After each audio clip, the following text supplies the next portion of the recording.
Congratulations, Chase. What a great game.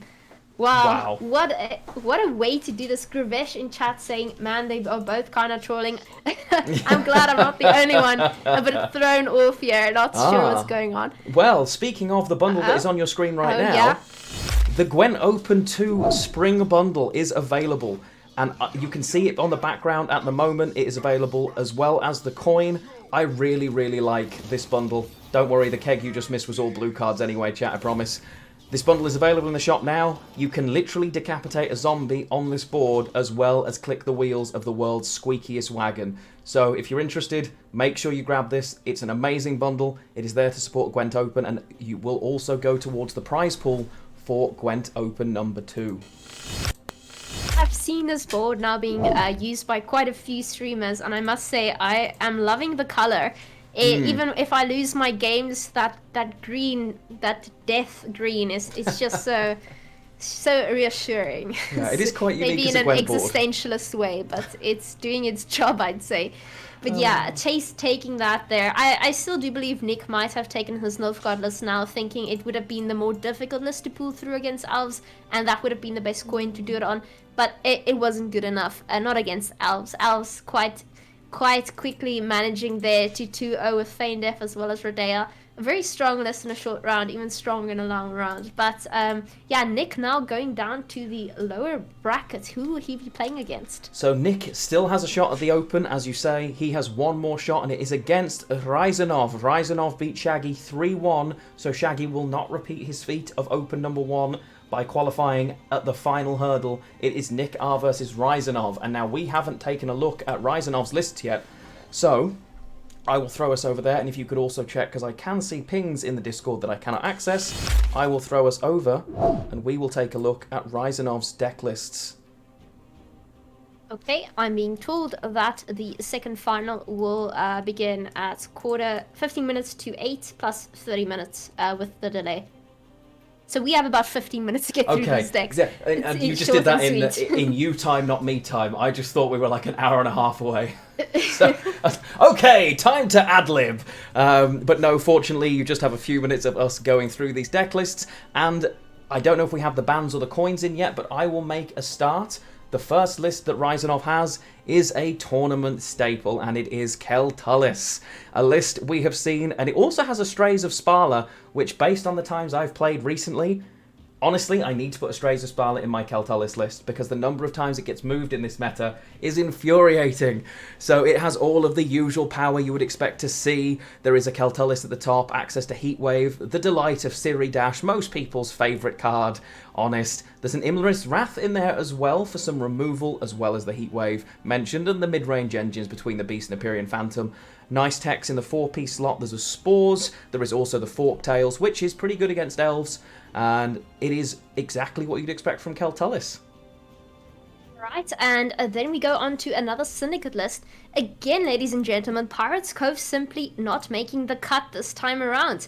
Red Rame might just have been a very good player, and for some reason, this list is going through Line Pockets instead of Pirates Cove. A pity, as I really wanted to see Pirates Cove here in the finals, but alas, we might see Syndicate if that's not banned. Now, what we see here is, of course, your standard Syndicate list. We have Sir Skewertooth here, which I love. You have Tunnel Drill along with Furco, a lot of Crown Splitters, making that Tunnel Drill go brrr at maximum value. You have Horson Jr. along with Professor, which makes for a pretty strong combination if you need to get rid of cards pretty fast. Professor being able to place a bounty on a card, damage it by 4. Horson Jr. just finishing it off. You have a lot of thinning mechanisms you can use round 1 in order to get that tempo you need. Proactive plays along with 2 Halfling Safecrackers, and of course the Flying Redanian coming out at 9 coins, Horde ability. We also see Coerced Blacksmith in this deck. We decided, yes, we can't have the Borsodi brothers, this is fine. If we need to spend 1 coin at a time, we'll use Coerced Blacksmith instead. Our crime cards go nice and uninteractive when we need them. We have Courage to Purify and no poison. We then go over to a very spicy Shield Wall deck. Yeah, a lot of lists that we've seen lots of, and all of a sudden, on the back end of Ryzanov's lists, two that we really haven't. We are back in Shield Wall territory. It is triple dual Shield Wall with the now boosted chonky drummer that is King Foltest on top as well. And I also see a cheeky Visigotta of Corvo, which is a very interesting tech. Love to see it. Just a single frigate, only room for the one. We all know what Shield Wall can do, and if you cannot answer these cards, if you give this list round control, cannot get through its defender or deny those points, you are going to be in real trouble. And in a potential devotion meta, which is in theory what this person has planned for, this could be really scary, and has managed to get all the way to the lower bracket finals with this list that is power left, right and centre. And honestly, I'm going to play this list as soon as we're done here. I'm not going to lie to you. And as well, I can't believe it, we're seeing Imperial Formation Masquerade Ball. Again, another Nilfgaard list that made its way through until here. I believe personally that a lot of people didn't expect Nilfgaard to be really good in the current meta, and these people decided to bring it anyway, and perhaps other people didn't take against it, therefore allowing it to go through, maybe underestimating it even. But again, we see Masquerade Ball. Again, we do see Fergus along with these seditious aristocrats. This time a bit of a soldier deck. I see two Impura Enforcers, Impura Brigade, as well as Ramon. That's going to make for a very fun deck. We have Afan, of course, coming out there with the Imperial Formation leader. A very, very fun deck here. I'm very interested to see this one in action, and I do believe the bans have come in. Again, both Syndicate lists are out. We won't be seeing them in action today. A pity it is, but luckily we can see all of these other juicy decks in action, along with this Nilfgaard deck. Do you want to take a look at Nick's decks again while we're waiting, Lionheart? We can do indeed. I will take the first one if you want me to, as you just did that one. We are looking at Nick's list here, and it is the list we've just seen him desperately try to get through. It is the Masquerade Ball list that we have seen a lot. It is Quad Joachim in the event that it actually pulls off. It has all of the power you would want if you draw your cards in the right order, which hasn't happened so far, but hopefully Nick will be able to take a breath, dust himself down. It must be really tough going from that upper bracket final down into the lower bracket, but he still has a shot here, and it's going to be really important that he maintains and keeps his head. We've all played with and against this list a million times. The changes this season on the back of Masquerade Ball's little tweaks include more cards that will proc Ball that aren't spies, the seditious aristocrats, as well as Fergus. Really nice little pairing there. The Locks, Van Morlehem's Hunters making their way into the list as well. And then we get to see his Reckless Flurry list.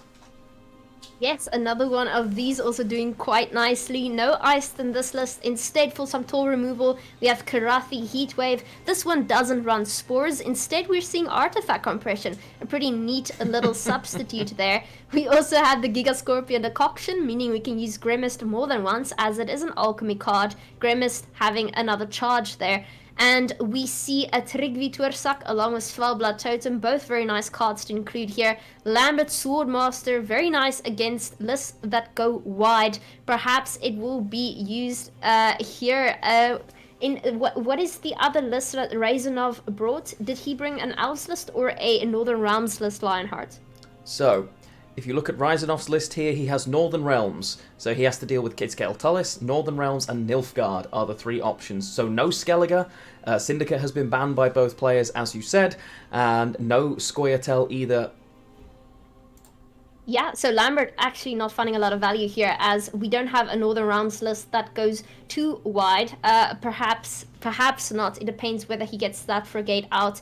But we will see a little bit of a lack of consistency here, and instead going for some more power with Coral. Hopefully he gets to draw that round one along with cards like Burner Brand as well as Heime Skald. Of course, the Mask of Uroboros, also a very nice discard card there. We have Hammond here in case we need to move something. That might come in very handy there with the Monsters matchup.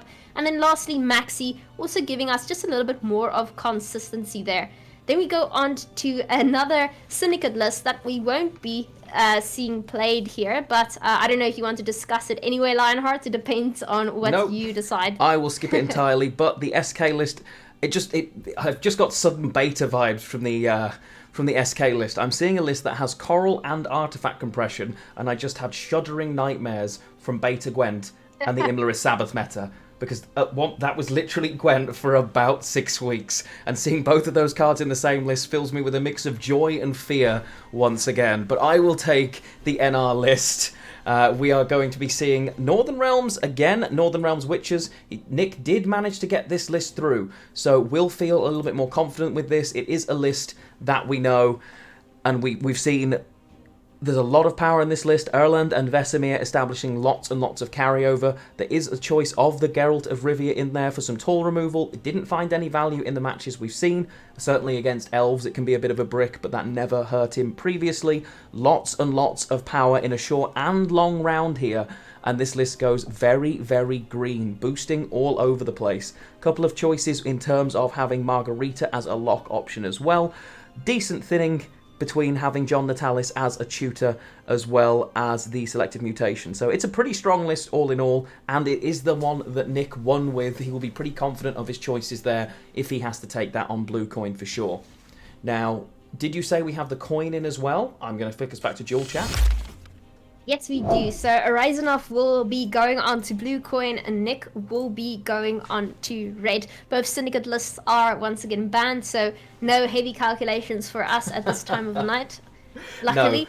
No, thankfully. And it's interesting because a lot of people, myself included, thought that the changes to line pockets, particularly the cleaver change as well, mixed with the halfling safecrackers, might make the list, well, worse. The buffs that came to the other cards have meant that that list is still so powerful that every ban we have seen has been SY, just going, nope, consistency, I am not playing against Syndicate, my lineup doesn't like Syndicate, I'm not interested. And yeah, I really need to give it another shot. I wrote the list off, and when I saw Red Raim's Comb list doing so well, I thought, oh, I'll learn that one, I'll play that, and that is really fun, but maybe I've written pockets off too early. Perhaps. I haven't played it a single time after that nerf. I immediately switched to Cove, tried the Blaneham brothers, and it just grew on me. I love it so much. I was thinking perhaps these Nilfgaard matchups could have been very bad against something like Cove, and perhaps these players suspected other people would have brought Nilfgaard as well, hence staying away from the Blaneham combination, as you end up poisoning your own units, something that's not necessarily a great thing when you're playing against poison. So I think that might have been the deciding factor there when giving up Cove. Yeah, it could have been. And if we look at, so you say Nick is on red coin here. So he was constantly taking his Nilfgaard list through on red. I'd be surprised if he doesn't take the same choice. Rather than, he's obviously going to want Witches on blue. And we haven't even seen him get to play Reckless Flurry yet. So we aren't really sure where he fancies it. He has chosen to take it on blue so far. But I'd be very surprised if he doesn't try and get this Nilfgaard list through here. It's Ryzanov on the other side then. He has 3 choices. What do we feel like he fancies? Well, yeah, this is difficult because he's also on blue here. But I don't think there is a Griffin Witcher in his Northern Realms deck. Instead, he has triple duel. Now, this obviously also wants round control, because going into a long round with something like Visigoth of Corvo, protected behind a defender potentially, is extremely dangerous. But of course this is an open deck list, and Nick will have to look out for that Corvo alone on the board. Now, there's a lot of options here. What do you want to go for on blue? That's the question. I believe Kaltulis is a nice option, as we can potentially boost Surrey Dash and make use of her. I think we might see Kaltulis here on blue coin. It does depend here. The players have shown us today that they are just picking lists at random, and over-analyzing them beforehand might not be the best thing to do given the circumstances. Possibly. I agree with you on the Kaltulis matchup. Kelly absolutely loves having the blue coin simply because it can flip that coin. Obviously you can take it from red, but if you draw your cards in the right order, being able to flip that coin, it just feels really nice, and it's one of the options. It'll be interesting to see whether there's any mind games there from Nick. Does he decide, I'm taking Nilfgaard, I didn't get it through last time, I'm going to get it through now, I'm going to go on red and I'm happy? Or does he think, I know you're bringing Kelly, my SK list has some movement, has lots of damage, has a decent amount of removal, and is actually not terrible against that list. So because it's not devotion, it is the non-devotion with lots and lots and lots of Zack. Maybe Nick decides, ooh, I'm going to go a different way with this. I don't know. I don't know Nick too well. I saw him play in a previous Open and he had really cool energy. I think he'll probably just stick to Nilfgaard, but I guess we're only a moment away from finding out. Certainly is true. I mean, you have to think of what is a potential good matchup when playing against something like Caltulas, but I find that a lot of players have teched against monsters quite properly. I saw in the TLG meta report, they put all 3 monsters lists in tier 1, which was quite interesting to see. You saw V, Arachaswarm, as well as Caltulas, and I think the main reason for that is the fact that devotion lists have become quite meta at the moment. Perhaps not in a tournament setting, but if you're running a devotion list like Syndicates, where Horsan Jr. needs devotion to function properly, that means you won't be running things like Heatwave, meaning things like Kali can get away with murder, as well as V. But we saw earlier today when, I believe, Spire was playing against Shaggy. Now, in certain matchups, he had the upper hand because he properly teched against decks like V, including things like Spores, including Geralt Axie, including Heatwave.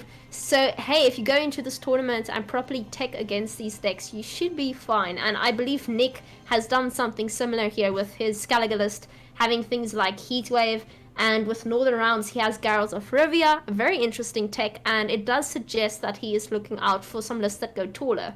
Yeah, it definitely makes sense. I was surprised to see the sheer volume of V that actually happened. In this, V is one of those lists that I just ignore now. I pretend it doesn't exist. I absolutely pretend V doesn't exist, and yet multiple players in the top 64 brought this list today too. Like you said, we literally saw a mirror today, and it literally came down to, did you draw all of your Vs? Which is pretty much the V mirror, to be completely honest. And it really surprised me that it's still as good as it is, but as you point out, in a devotion matchup, well, if you can't answer it, it's terrifying. It just has so many points. Nerf after nerf. It's horrifying, to put it frank. It's absolutely horrifying. And I know a lot of people brought V merely because it is a ban magnet and allows you to bring your Syndicate list.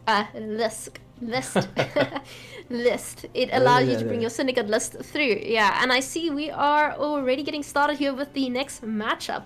Both players are ready. I wonder what they will pick. Yeah, I think it'd be really surprising if we don't see Kelly on the one side. I'd be surprised if Nick doesn't go with Nilfgaard, but as I say, you just never know. It might be a little early for mind games. But we don't have to guess any longer, though. Nick is going to show us, and Ryzanov as well, of course. What are we going to see? What's the matchup? And this is the lower bracket final. It is currently 0-0. The winner of this books the final place in Open 2, and they will complete the lineup for Gwent Open number 2. Riveting times. Absolutely riveting, and we see Kali as well as Nilfgaard spot on Lionheart, Nick taking his Nilfgaard list. And it makes sense. I can see that. Nick will... I can see why he'd want to get this through, although that is a bronze-looking hand, albeit on red coin, not the end of the world. Round control for both of these guys, very, very important here. And not the best hand if you're Ryzanov, though. I see no Defender, I see no Ciri, but there isn't a Neuromancy and access to the Heat Wave for the denial of that scenario. So you have some of the things you want, but not others. Not others.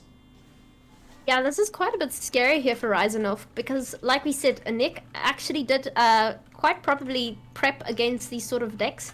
Now, firstly, you can't simply play Surrey Dash here because it will be stolen by Yennefer quite promptly. Yeah. If you decide to commit something like a Defender, Cupbearer might just come out and purify it. It's really sort of a, what do you have? Am I going to test it? Are you going to fall for the bait, you know? But yeah, let's see how this fares then.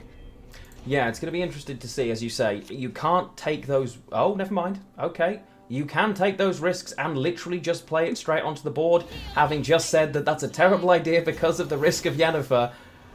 That is exactly what Ryzanov does, and if Nick doesn't absolutely take this Yen instantly, I would be stunned. Yeah, and that's exactly what happens. Nick stealing a very juicy card that he might just get away with playing later. It depends. Yeah. And we... Oh, that doesn't survive either. Nilfgaard having a lot of control. Quite a scary matchup in all honesty. Yeah, and that's the skill check passed. if you are Nick, had the answer very easily and will be pretty happy already with how this round is going. It's just engine v engine and Zach as quickly as possible. They really aren't going slowly here. No, I wouldn't either. And the thing is, Callie isn't even that great in this sort of matchup because the spies on your side of the board just kind of nullify its effect, making you just kill off your own cards. So, yeah, already you have Surrey Dash out of the picture. Callie potentially not as strong as it might be. All in all, not looking very good here for Ryzanov.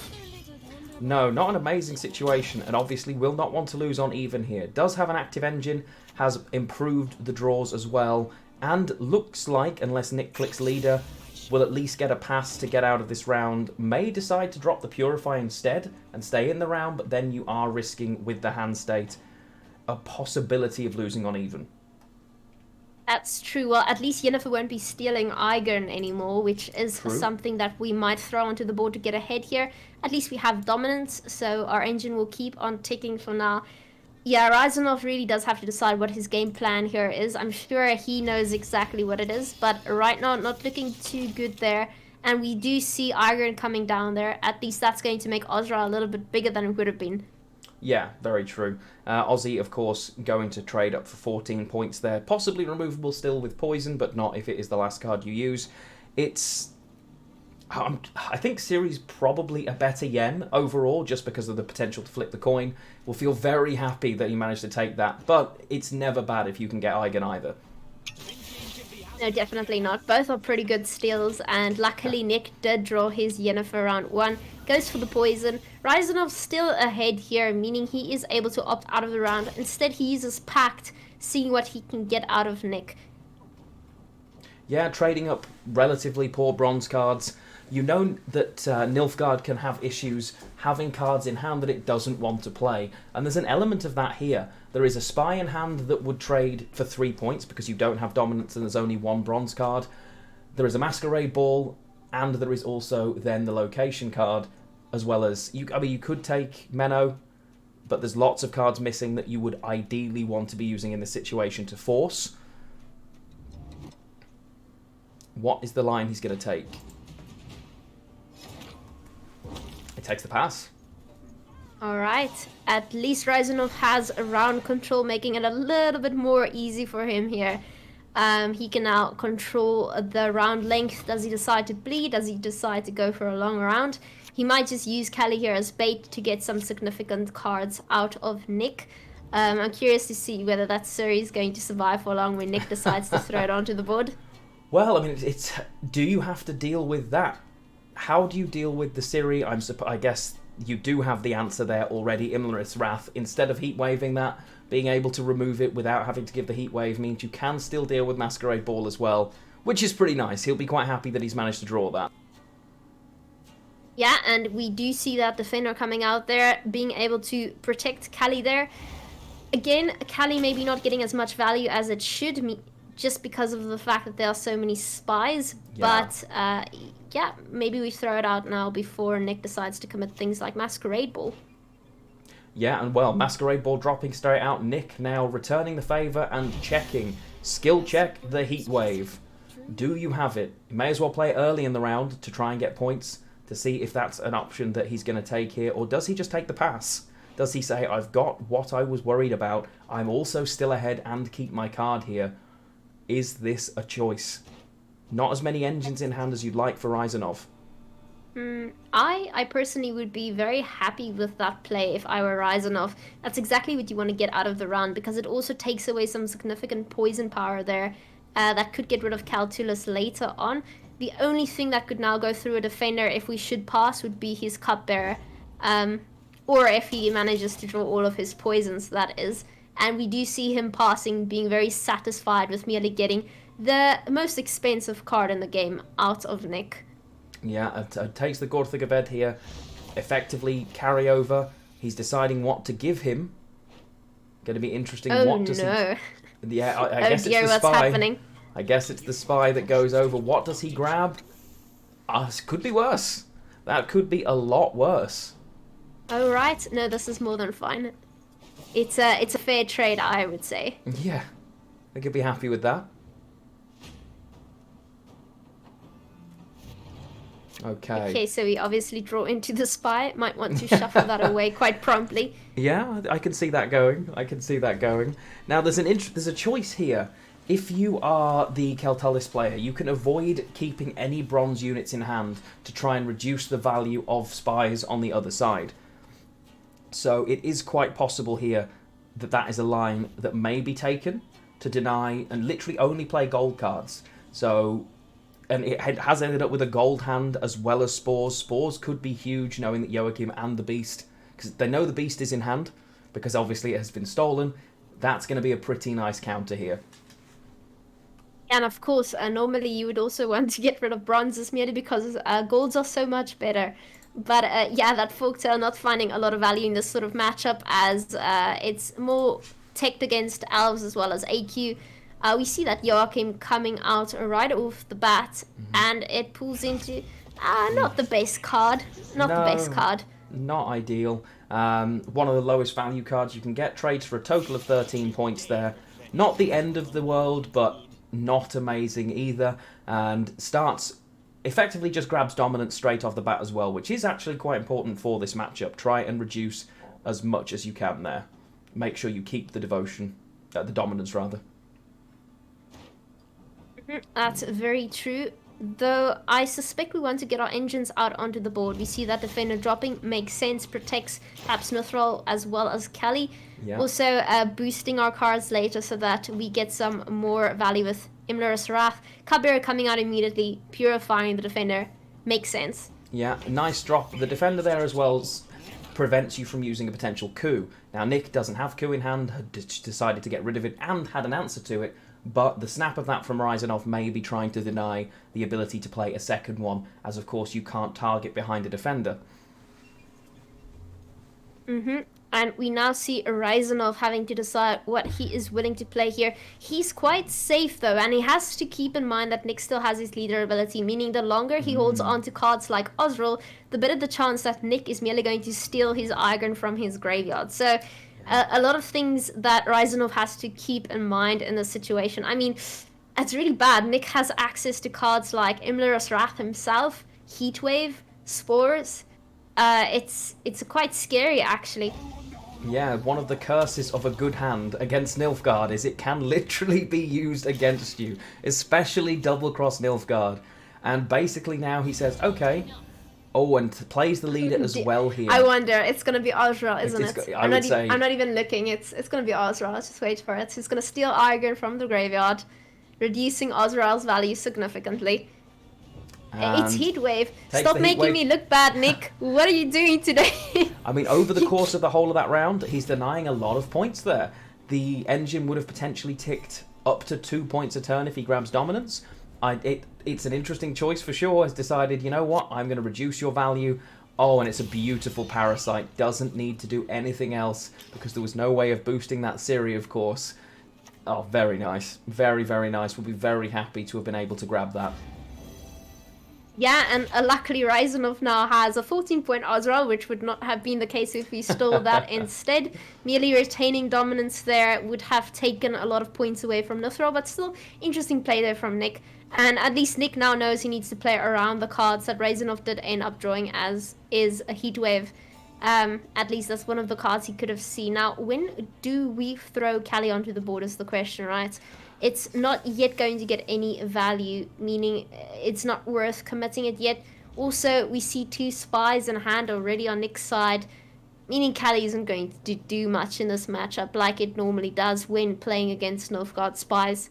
Yeah, that's the risk. And at the moment, you can play it, it's safe to play and grab dominance because it's not going to burn anything. Any spy that then gets dropped, you could be denying value that way. It's one of the safer times to play it, and we see a coup here, and has access as well to be able to drop the Menno into coup. What is he going to pull here? This could be huge.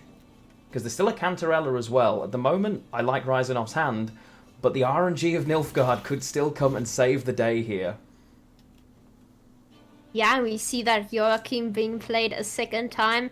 Oh, it brings out another Van Merlin Hunter. And luckily for Ryzanov, he used one of his leader charges on Kali. At least meaning that Veil is protecting it from a potential lock. Callie actually doing its job there, getting rid of a 2-point minnow. Not bad, Callie.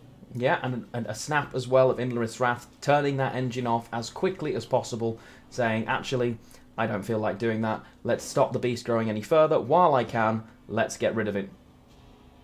And we have a choice coming up here, I believe. Have we just had Cantarella played by Nick? No, he's locationing to grab whatever card he wants and takes Eigen. Ooh.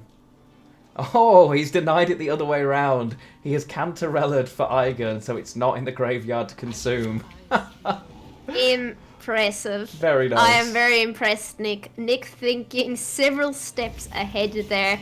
Don't worry, I don't need to use your Ozra against you. I'll just steal Eigen from your graveyard. Yeah. What are you going to do about it? Very nice play from Nick. Potentially turning this game around. Can't even use Spores on Eigen. You're going to have to Heatwave it. Yeah. I mean, Nick also knows 2 of the 3 cards in Ryzanov's hand because he saw them when he used his leader and hasn't seen them yet. Now Nick knows 100% of the cards in his hand because he knows there is a Heatwave. He knows there is an Ozreal. So, 15 points up, will also know what he potentially needs to play around.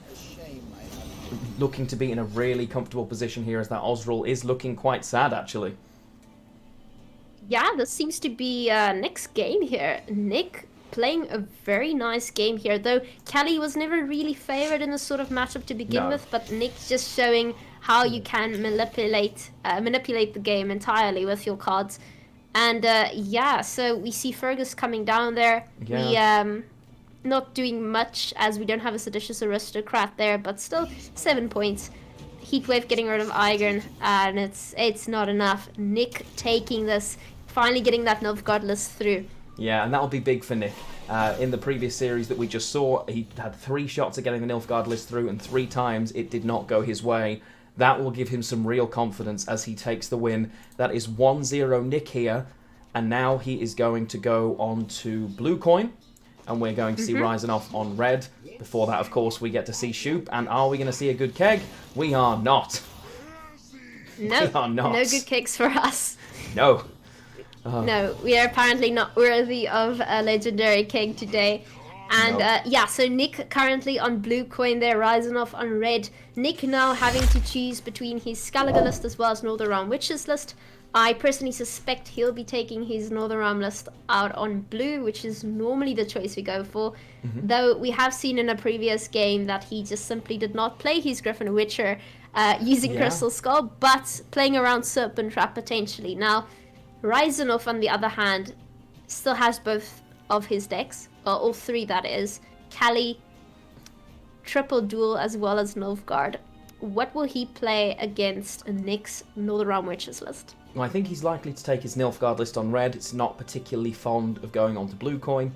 He'll be confident that he'll want to play his Kelly on red again. So it's a choice between... Oh, we don't have to guess. They're already in. It's going to be a choice between Nilfgaard. It's probably Nilfgaard. It makes sense that he pull the Nilfgaard over the NR. And Nick decides not to take NR Witches on blue here. Has decided instead, I am going to take my SK list, because potentially you are going to play your Nilfgaard list, and I have answers in this non-devotion SK list. I think Nick is just going for the surprise factor at this point, because he does the exact opposite that normal players do in these situations, which, honestly, that's a 5-head move in itself, because Ryzanov would 100% have teched against Northern Realm Witches now. He's expecting Northern Realm Witches, and Nick instead goes for a surprise Skellige there on blue coin. Not bad, not with that stratagem, especially if he's able to get his hands on something like Coral. We'll see if RNG allows for that. Yeah, as well as having access to Heatwave in this list, he may well have looked at this and he said, okay, I'm reasonably confident here that you're going to take Nilfgaard, so I'm going to take this instead and try and get this through here. Interesting choice. Is it going to pay off? Is it going to pay off? That's what it comes down to. Blue is deciding, is he opening with Maxi here? Missing a lot of key cards. In fact, missing every key card. I'd be very surprised if this is Maxi, if you don't see a shuffle here, based on what we're seeing. There is, yeah. Oh dear. Yeah. Coral hiding. Yeah. Coral isn't coming out. Yeah, and we did see on the other side, we saw Masquerade Ball get mulliganed away. That may sound like a strange thing to do, but in a round where he's very keen to get round control and win this game, may have decided I need to be in a position where I can play my cards. Masquerade Ball in hand in round 1 does not allow that. I'm confident in my talent, and you know what? I'm just going to mulligan it and find it later. Yeah, and we do see Maxi coming out. The amount of time spent there definitely means that we likely did reshuffle the deck. Oh, yeah. And we see the first soldier coming out there from Ryzanov. A very strong deck Ryzanov brought. I don't believe I've seen a lot of people bringing Nilfgaard soldiers, but it's a very strong deck. I know, right? It might be a worthy opponent in this matchup. I really want to try this list out, because I wanted soldier spies to be good, and the changes we saw to Emir, even though this list doesn't run it, I could see spies sort of synergizing with it really nicely with the new version of Ball. I definitely want to give this a try, because the change to Imperial Formation, giving armor as well, really nice. Wow, Nick is not messing around. Nick is just going full Zach energy. I'm all for that Zach energy. That's, I'm here for it. That's fine with me. Yep. Yeah, we see the Archfiend coming out there. Quick move. Not really committing anything at this point. Trying to see how far Nick is willing to go here to bleed potential cards out of him. Soldiers have quite nice synergy with each other, and getting too many of them out early on will definitely reduce the amount of points you get later. A long round is always fun, but yeah, we haven't really drawn that many cards anyway to try and gain round control from Ryzanov's point of view. We see that Emissary coming out. Now, it could just be coincidence that he managed to draw into the Skirmisher, but the Skirmisher was on the top of the deck pre-Maxi, and Maxi showed him missing everything, so I just assumed he would have shuffled. But he then also managed to draw into a Skirmisher again, so it could just be because both of them are on the top, one of them has gone to the top rather than the other, but he may have left it there. May have actually left that, so if the next card drawn is another Skirmisher, we know there's a lot of gold cards going to be missed here. Certainly an interesting play there. Wow. Some people don't necessarily use Maxi to reshuffle the deck, but merely to peek at the deck so they can plan ahead. Perhaps he thought, hey, I can just shuffle those skirmishes away. It would be sad if all of those cards are going to remain on the bottom of the deck there, because there were quite a few of them. It would be very interesting, actually, if that's the case. Yeah, he chose not to shuffle. I suppose one of the benefits of this list, I've looked at that and gone, oh, bad cards on top, good cards on bottom.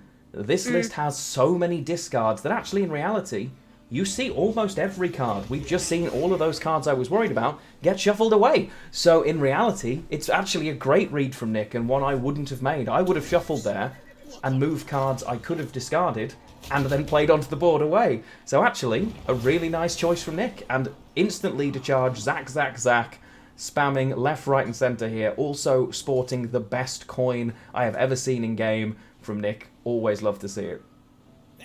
Yeah, but you're right. With cards like Coral, it's definitely a catch-22. Of course, you want to thin that deck out so you can get off your golds, but it doesn't help if you draw into all of those golds immediately, because it means you have to discard golds as well, which we have seen happen. It's an unfortunate brick. It's when you have too many golds, and yeah, it sucks to be rich. First world problems. But yeah, knowing you're going to draw into bad cards means you can quite successfully shuffle them away without having to worry about accidentally bricking in that manner. And yeah, like you said, right now with all of that thinning, that deck is looking pretty nice there. A round 3 draw is going to be potentially very good here for Nick. Yeah, if we get there, it's a very aggressive bleed here, and we see on the other side there is no ball. So, and oh, I believe we just saw Turret V get stolen. Oh my. It's an interesting card. Decent card to take as well. I believe the other side is, yeah, so that should be quite a strong card. We're going to see the Kadoosh come down now. Nick showing no signs of letting up here. No, definitely not. I don't suspect that. Nick is tired, he wants to go to bed, and he wants that spot in the open. He's going to get it done as quickly as possible. Right now, he's doing a great job of it. Yeah, he's going to make up for the lack of a totem, trigger that anyway. Wow, 31-1. Ryzanov needs to start committing here if he wants to catch up. Yeah, and also interesting, he's filled that row to potentially deny the Usurper. So Usurper will not spawn in this situation. So really nice there. Really nice there. Yeah, we see that block coming out, immediately denying that engine value. The Impura Enforcer not doing its job anymore. We see another Impura Enforcer coming out. Another. It's likely going to end up opening a spot in that melee row in case we have to use Usurper. Though he hits another one and doesn't kill one. Interesting choice. Yeah, I'm a little surprised by that, but I suppose if in the event of a pass wants to ensure that he has two options rather than one, knows that there isn't really a boosting option for Nick, so in the event that Nick says, okay, I'm going to get out of here, can play a spy, remove the unit and feel quite comfortable. But this is looking quite scary. Nick really not relenting here. Is pushing nice and hard. Is up. It would need to find 30 points from Ryzanov's side, and the leader ability right now is only worth 7 of those. Really aggressive from Nick. Yeah, very much so. Very much so. And he's denying that synergy from Nilfgaard's perspective. Skellige quite well with strong units alone. If you top deck, you don't really need synergy, especially only when it comes to Coral and discard packages. But the rest of the cards, like Heatwave here and the Bear Witcher, they do their own thing. Whereas spies need to kind of build up that synergy so they become stronger. And right now, that's being totally denied here. Now, whether Nick decides to just pass here or decide to go for the 2-0... I personally hope for the latter. Well, he does have the option. He does have the option to push here. He's managed to fill the row. It depends on the read he has on the hand, because there are so many cards Ryzanov has yet to play.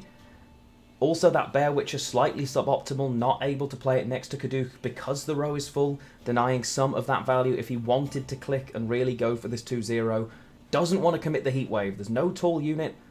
And also, of course, if you commit it now, Masquerade Ball is a real risk. Instead, just says, I'm going to play as many points as I can here, drop that and force more. Okay, so you do see that Bear Witcher being dropped. Ryzanov doing a lot of calculations now in order to figure out what gets him ahead here. It's looking rather scary here. We see Fergus coming down right now. Great synergy with Fergus.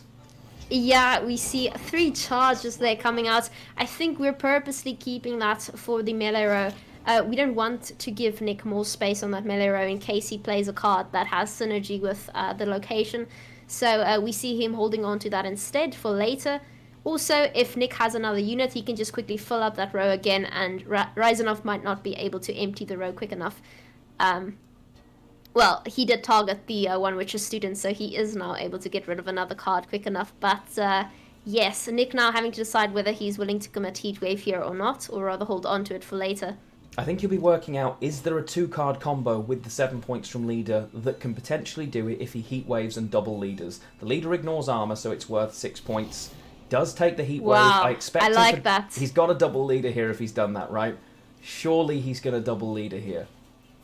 So what he did there is he made sure that that charge can't be used to open up the melee row, meaning Usurper won't be able to get his full value, significantly reducing the amount of points it's going to get. Wow. He doesn't use leader either. It holds the leader here and just says, you know what? I don't need it. It's fine. But removing that engine means he cannot unbrick that melee row. Of course, yeah, that will do it. It's a lot of points, and it will deny lots of points as well. But is it enough? This is... Well, let's see. It's 14 points plus 8, which immediately makes it 22 points. 18 plus 22 is 40. It's just... Oh, he's got to use the leader and both cards, if I'm not mistaken here. I'm pretty sure. Okay. He empties the melee row for that Usurper value. Interesting take there. Yeah. Usurper. Oh, it is everything. So, it is literally top deck and wreck for both of these players here. That was a... And now, Nick, if he had used both of those leader charges and taken the 6 points in hand, round 2 ends as a draw and he wins that. Is he going to regret it? Oh my dear goodness. What a hand. Oh, okay. Oh, we're looking for another aristocrat there, aren't we? We are certainly looking for another... Ooh, Coral, not bad. Yeah, Coral, very nice. Well, I mean, that if you're going to draw cards, they are pretty good cards to draw, albeit the Masquerade Ball, it's not as amazing as you'd like it to be in this situation, if we're honest. And the hand on the other side for Nick, also not the best, to be completely honest. What is he grabbing from Quen? That's the question. What does Quen draw for Nick right now? What has he got left? Is it just a Bear Witcher? And even if it is, that's still a lot of points. You can just deny value on these cards wherever possible. All I'm saying is that artifact compression isn't looking too great right now. No, but... It might target Brothans and get some points out of it, but right now it's not a good trade. Though we still have our leader ability. It's 6 points. We can't ignore it. Okay, so grabs... Okay, so there is no Bear Witcher, but it is going to grab Lambert. Lambert obviously only going to play for the 8 points, but that's not terrible. Nick with the 2 leader charges here. Oh no, there is a Bear Witcher, my mistake. Still a Bear Witcher in there. This is huge. Still takes Lambert. And double leader to remove everything on the board here. Oh my lord, the artifact compression is just the perfect response to Brathans as well. Oh my lord. And I think it is GG. What a play, because he knows he has to boost it, because he's got nothing to copy, which is possibly why he took that line instead. He was playing around the Brathans. That is huge. Nick 2-0 up and is now a game away from booking the final place in the Open, I believe. Huge. I mean, that was beautiful. Wow. That was beautiful. Nick totally taking a different approach there. Like, it's almost so difficult to cast this and predict what he's about to do, because he plays in such a way that even his opponent isn't sure what's going to be happening. Should I commit? Should I not? What deck should I bring to counter yours? Nick just saying, well, I'm going to take my Northern Realm Witches on red now. Yeah. Didn't expect that, did you, Ryzanov? Well, he has 3 shots to get it through. So, 3 shots to get it through, and we just saw a Tragic Keg, and while they are going in, we did also just see Repek show us the Gwent Open 2 bundle. This needs to be grabbed before Open 2. Your payment does support the prize pool for Open 2 as well. And it's a pretty gorgeous board. You can see it right now. If I flick to here, you can see it is a good looking board. It mirrors after the winter bundle that was available. That fire is now out. The pot has finally been smashed and fallen over. I know every single person who used the winter bundle clipped that pot relentlessly in the hope that it would fall off. Well, I can assure you it has now. And this bundle is available in Gwent right now. So definitely give it a look if you're interested. The coin is also really cool, as well as the card back you can see rotating. Indeed.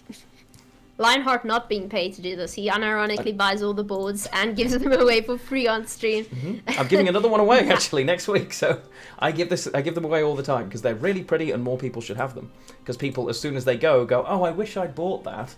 Every time. Just buy it now. I did the same with the Chinese New Year board. I remember back in the day, I simply couldn't afford the board and the card back, so I bought the card back for myself, and I immediately regretted it when I realized the Chinese New Year board is the best board in the game. You can't convince me otherwise. And I waited an entire year, and they decided to bring it back, and I immediately bought it.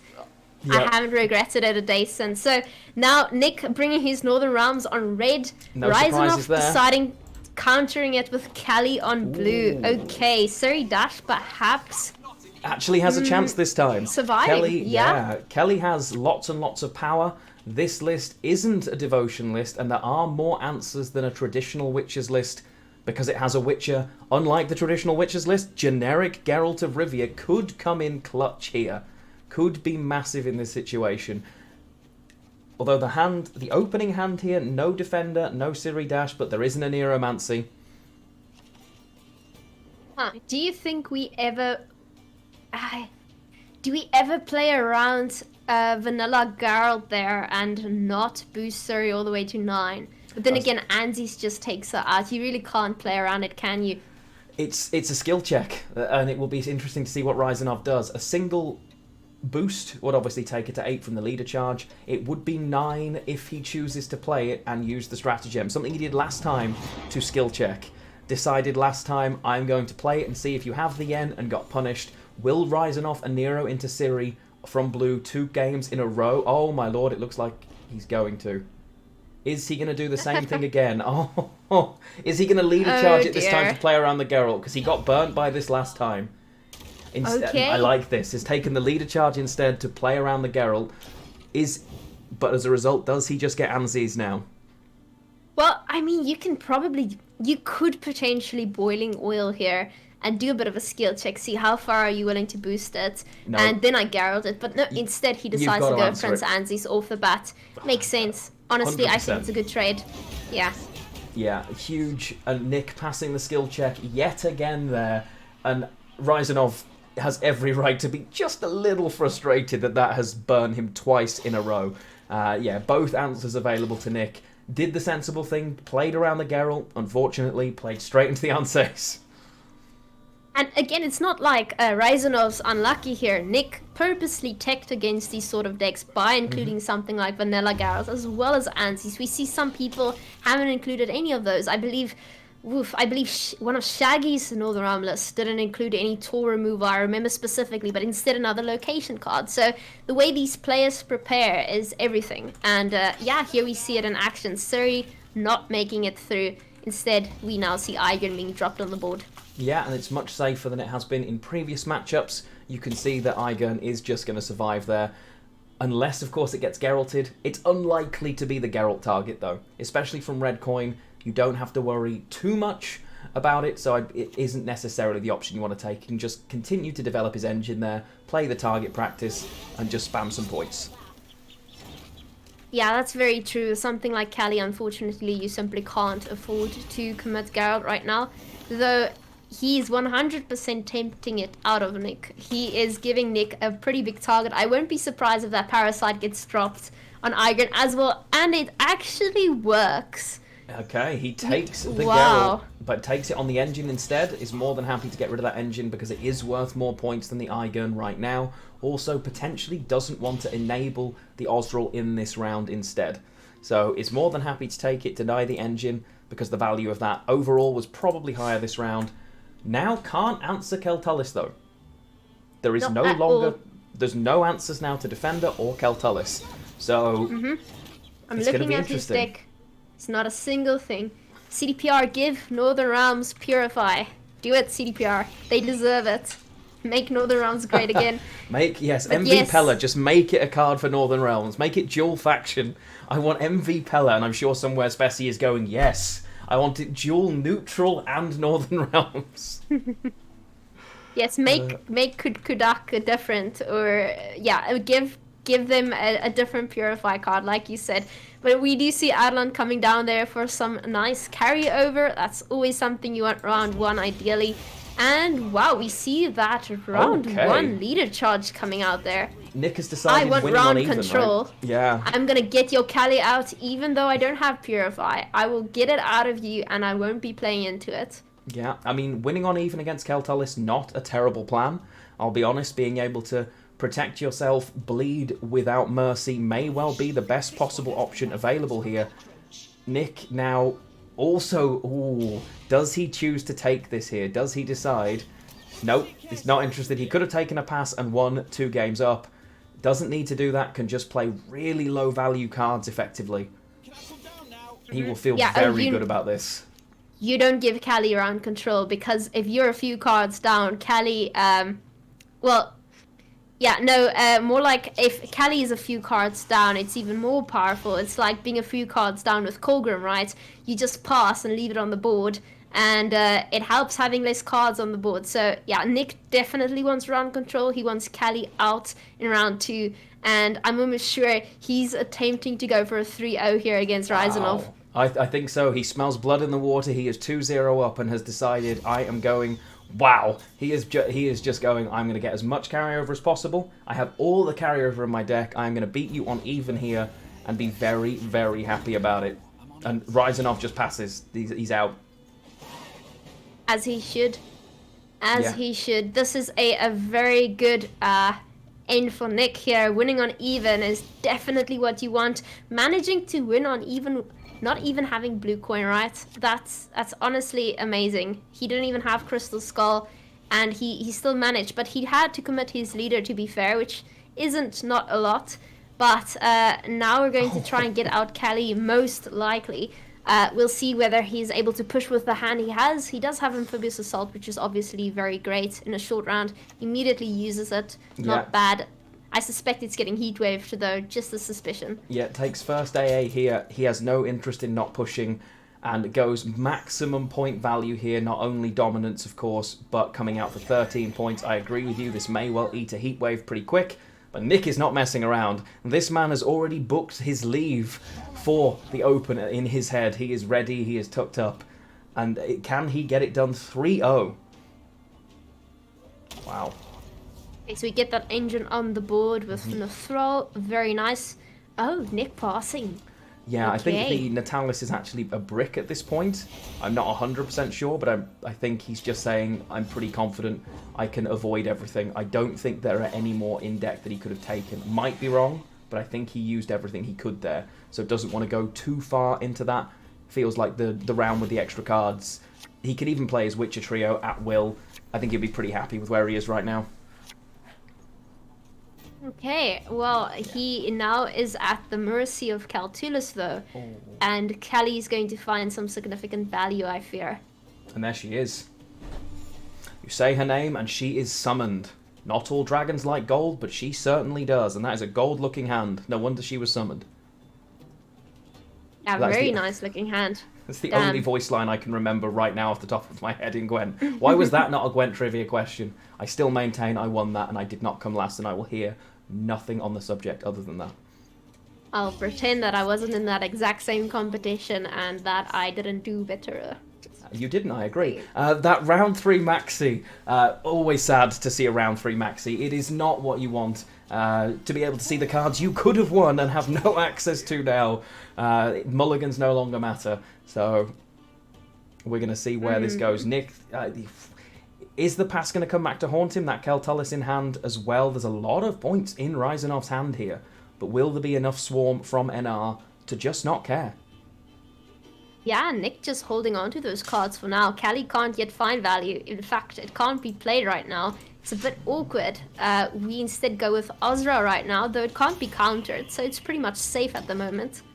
Yeah, and again, Ryzanov knows I'm in a good spot. I know you have no answers. I know it's an open decklist situation. Wow. And Nick is just taking things... He is taking lower value options here, knowing he has all the points in the world and double lasso, which is crucial here. The double lasso is going to matter. Heat waving a potential 7 when he could have got value on something like a Leo or an AA target. I mean, Nick is in a fantastic position here. Has he just back-rowed that Witcher because it doesn't matter? He has back-rowed that Witcher because it doesn't matter. It does not matter, indeed. And anyway, Scytheman gets points for everything in the same row at this point. Though he has already used his leader ability, but he is running Scytheman in his list, so he might very well just draw that. Getting maximum value out of it as well. We see that Defender coming down now. Yeah, I think it's just the idea of max value. Could have taken Imris Wrath, but denying a unit doesn't help you. Now, can't even play Keltalis at this stage, although it is worth mentioning Kelly continues after you pass. So Kelly will continue to burn some of these units here. I'd expect, so Kelly being dropped now, well, it's the only card left, will at least find some value even after the pass. So Ryzanov will hope that the burn value is enough. I think we can see, based on the cards that are left, that it isn't going to be, but we will let it play out here. Wow. Yeah, Kelly now going to find a 3 with John and Talis, that Amphibious Assault coming out, likely going into a small bronze card like a potential Scytheman, or well, it doesn't really matter at this point. I believe we're so far ahead here. It's looking very good for Nick. It really is. Nick, on the back of losing in the top bracket, has come down and has said, I am booking my place in Open number 2, and I'm going to do it with a clean sweep, 3-0 to Nick. Wow. He was not messing. And we get claps in the chat, guys. Claps in the chat. Nick having to fight his way into the top 16 yesterday because he tied with 4 people, I believe. Oh, he did. There was a 4-way tie. Yeah, of course. Yeah, he was one of them. He had to fight his way into today's top 16. And here he is, booking his place in Open number 2, the final spot. Well done, Nick. That's a long weekend for Nick. I forgot about the 4-way playoff. 3 of 4 players could qualify. They had a long day yesterday. It is no wonder He was playing Blitz Gwent today. It is no wonder Blitz Gwent was on the menu for Nick. He has had a long, long weekend. There is no way around that. And I'm going to show you guys one more time the option here. We've just seen it, the Gwent Open bundle. I definitely love this bundle. It's a great bundle, let's be honest. I might actually just get it for myself, or else I'll end up regretting it and having to wait another year to buy it, maybe. Well, failing that, you can enter the giveaway when I inevitably do one later in the week, for sure. Well, I will. I definitely will, but I normally refrain from that as people think it's rigged when I win. Which makes sense, to be fair. But yeah, guys, thank you again for spending another one of your weekends with us. Thank you for supporting all of the people who took part in the qualifiers. And thank you for everyone who did take part in the qualifiers. I mean, yeah, Nick definitely well deserving of this. Again, GG to Ryzanov as well, and GG to all the other contestants. And yeah, thank you CDPR once again for hosting this tournament, and for Claymore behind the scenes helping out. Repik and Snake being great as always. Yeah, doing all amazing work there. So we now have Masters is booked. It is sorted, not Masters. Yes, you will see us at Masters, because 2 weeks from now, World Masters #1 is happening. And you will see the two of us joined by Flake and Shinmiri to cast that wonderful, wonderful event. And I can't lie, I can't wait. It's going to be huge. Thank you for joining me as always, Tia. And I think it would only be right, assuming he's still online, to send you guys over to the winner. Oh yes, Nick, nope, I he's believe not he online. was streaming his games. He's gone. Never mind, Nick, you were getting a huge raid, but he's gone. He's going to bed. Okay. He needs his sleep, Lionheart. He needs his sleep. Fair, okay. Give it to the man. We will give it that. We will give him that. Okay, so we need to send you lovely people over to somewhere. Thank you for joining us. It has been an absolute pleasure. Congratulations to those. Why can I hear myself now? That's interesting. I can hear an echo of me. You can't raid yourself, Lionheart. I want to raid myself. I want to raid myself. Who do we send to? Who am I going to? What do you think, chat? Who's live right now? Who deserves a hefty raid and a bit of love? Let's have a look. Who is live? Who is live? There's someone called Power Ranger, which I instantly love. She said yes to Northgard. Enzo Plays is doing a co-op with someone. I don't. Okay. Who are you seeing right now? Let's have a look. Ooh, I can see. Let's have a look. Enzo, I like Enzo. Enzo's a really cool guy. And also, she said yes to Nilf. Okay, no, she said yes to Nilfgaard. Boo. Apparently, Saber's live. Is that right? We can go over to Saber. Is he? That's what I'm hearing. So. I can't see him. Saber. Is Nick seems to be live again. Am I imagining it? Nick is live. Nick just went live. Nick went live again. Okay, if Nick's he just live, went live. Okay, we're going to Nick. That's it, chat. Go and send some love to Nick. He has booked his place in, so I'm raiding Nick. That's what's happening. Deal with it. Exclamation mark raid. Go and congratulate Nick. Massive, absolutely slaughters it through into the final. They're booking his place alongside Chase, winning it into a huge, huge event, the Open. Thank you for joining us, and we will see you next weekend. We will see you for the semi-finals of the Aratus World Cup, and the weekend after, World Masters. Thanks, guys. Be big. Yeah. Bye, guys. Enjoy the rest of your Sunday, and please have a good week. Stay safe, and go give your love to Nick right now. Bye. I really hope he's online. He is. He just went live. Okay.